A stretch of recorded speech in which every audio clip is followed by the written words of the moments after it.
hand.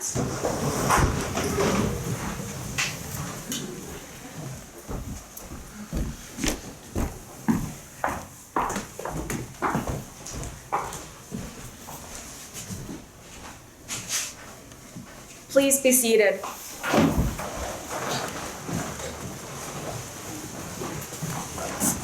Morning, everyone. I have to tell you that the person who sold me these pants didn't think he was going to sell them. But I shared with him that I was colorblind and it all made sense. We're going to start today with hymn number 2. It's the school song.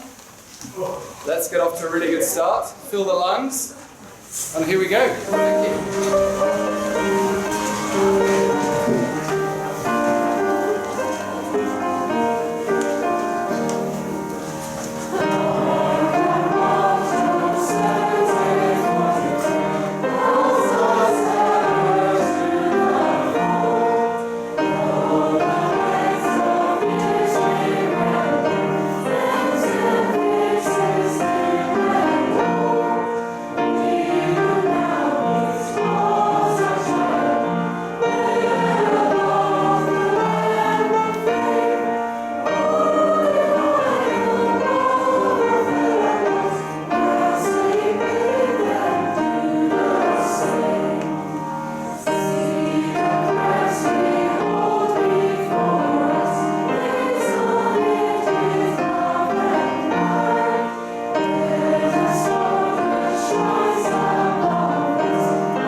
Thank you. Please stand.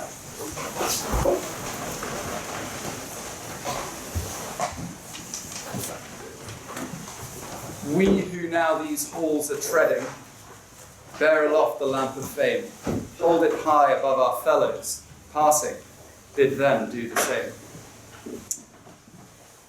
In the first verse there, I think what those lines speak to are our sort of appreciation of being here now and treading these hallways as we do, and trying to shine light on those around us, and as we pass and on the school and what it stood for, and those others who've walked through these halls as well before us, and also try to encourage others around us to speak well of each other and to encourage us to live the sorts of values and virtues that are associated with QMS. We're going to hear some student voice this morning about a couple of projects that will hopefully shine some light on some things that are happening around the school and that are being done in a way that sort of honours the 100 years that have gone before. I'm going to invite in a moment Ms. Picard come forward to sort of introduce the concept of this 100-story project. And then we're going to, I'm really looking forward to hearing and would like to thank these students in advance from Lucy, Emma Gale, Jelena, Carrie and Lisa. Okay, but without further ado, I'd like to invite Ms. Picard up to say a few words. Thank you.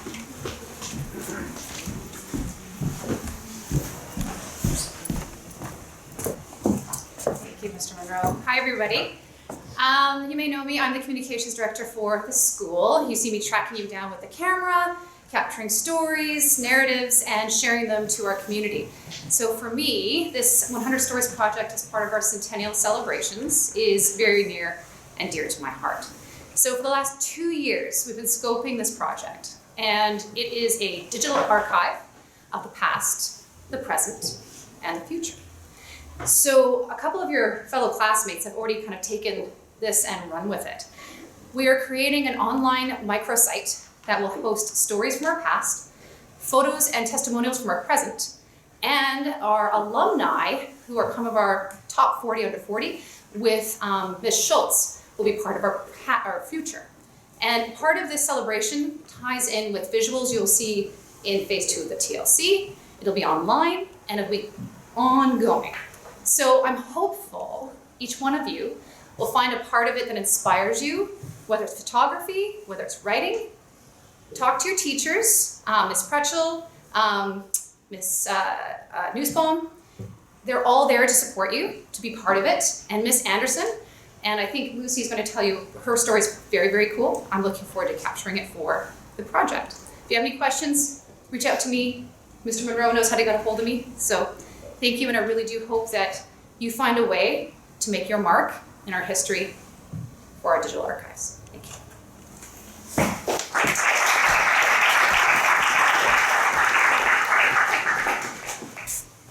Thank you, Ms. Picard. So I'm going to invite Lucy, Emma Gale, and Jelena to come up and say a few words, and if you feel like giving them a little round of applause to show our support for them on the ground.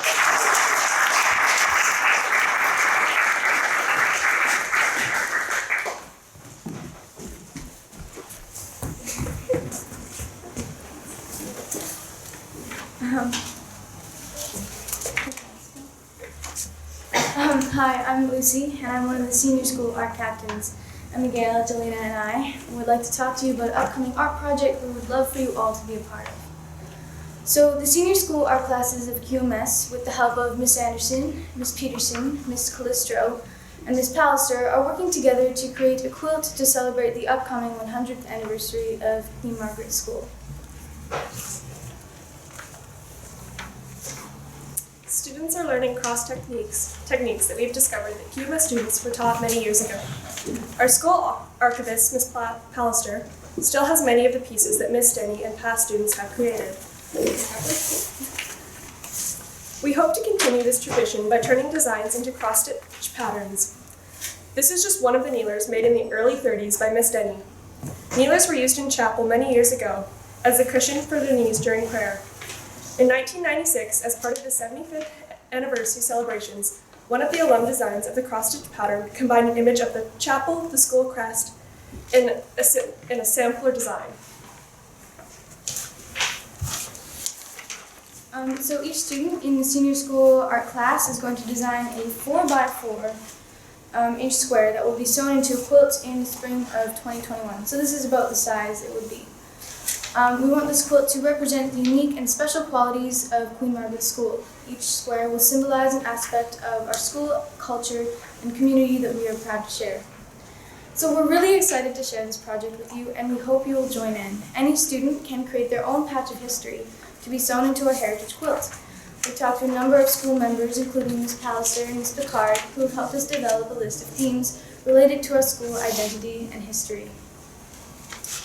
For my theme, I chose social studies, which I'm going to create a globe design to symbolize our connections around the world at QMS.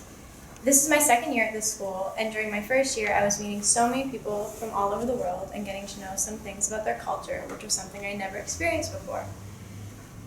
At QMS, we all include each other in such a positive way and express our own culture, which brings us all even closer together, which is what the design of the globe means to me. So anyone who is interested in creating a square for this quilt can find details outside Spurgeon office. Hopefully I'll be able to put this poster up, and my email address will be there if you have any questions, and I can give you access to a shared document for this project. And we'd love to help you get started, and thank you for listening.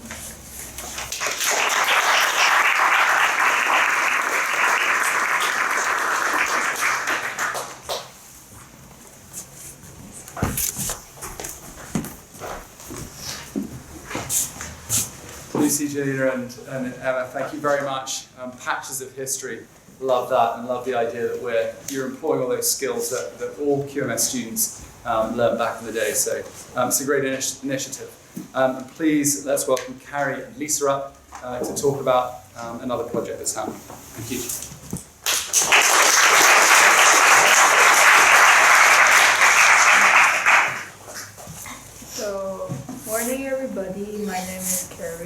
And I'm Lisa. We are the fine art captain this year. And as we all know, it's the 100 years anniversary, so we decide to repaint the mural that is up in the Founders Hall. And it is the black and white mural of our school founders, Miss Nora Denny and Miss Dorsey Gager. So it was painted a long time ago, and the paint is coming off a little bit, so we decided to add new layers on as a memorable activity for celebrating the 100 years anniversary of QMS. So now Carrie and I need some help from you. We created a short questionnaire that was sent to all of you through emails, and it's about how you think about our school, like questions like what does QMS means to you, like that type of questions. There are only 5 questions in total, so we would really appreciate it if you can spend some time filling the form out, and it will be really helpful for us to continue with this anniversary project. And if you have any questions, please feel free to ask me and Carrie. Thank you. Thank you.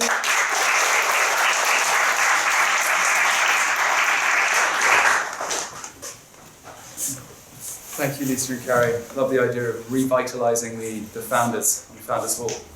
Not sure whether Mr. Robson would like to say a few things before or after we sing, but would you like to come up now, or should we sing first? Great.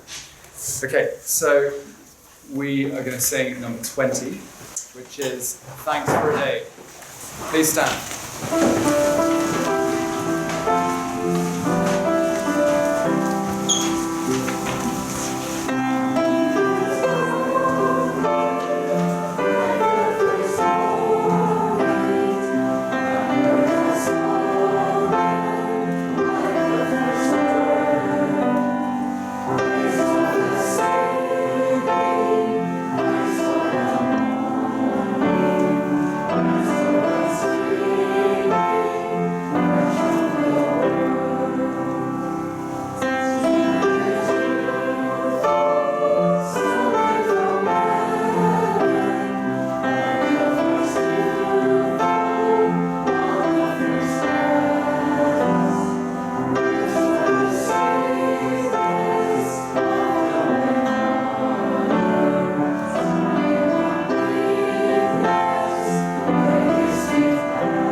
Thank you.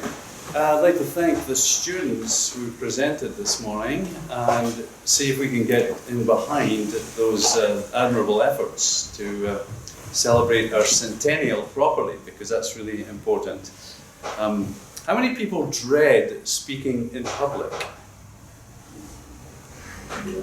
Actually, not as many as I thought, right? Because normally when you ask that question, virtually everybody's hand goes up and feels, oh, I hate the idea. That was that great Jerry Seinfeld line about most people rank their fears as they're more afraid of speaking in public first and second of dying. So in Jerry's eyes, if you're at a funeral, it's safer to be in the casket than not giving the eulogy. But I digress. That last hymn sort of sums up for me a little bit. It always makes me think of a beautiful morning. There's a combination of factors. And I don't know if it had that effect on you after a week of darkness and rain, just to actually see the sun this morning. And always takes me to the simplicity, appreciating the simplicity of little things, which in our busyness, we tend to sometimes forget. Just sometimes the beauty that you can find somewhere by just standing and staring at something, or appreciating something in nature. So no great messages from me this morning, other than a sort of shameless plug for the fact that, you know how passionate I am about UNICEF. it's the Day of the Child tomorrow, the World Day of the Child. And if you're not on Instagram, or if you are on Instagram and you want to follow UNICEF, there are some really quite inspiring and moving little messages from kids all over the world. And actually some drawings and really neat little paintings that they've done. So if you care to even think about that, go on Instagram and go on to the to UNICEF and check those out. And think about again, just how fortunate we are here now in this part of the world, and how many kids across the world are struggling to right through COVID has just made it worse for them. But yeah, without getting down about the whole issue, just it's all about, okay, just think about them, just be aware, and whatever any little kindness can we extend to anyone else at any time. It's just all part of the positive movement. So there we are. That's all from me this morning. Have an excellent day, and you are allowed to wear sunglasses today, given those pants that Mr. Monroe has on. Thank you.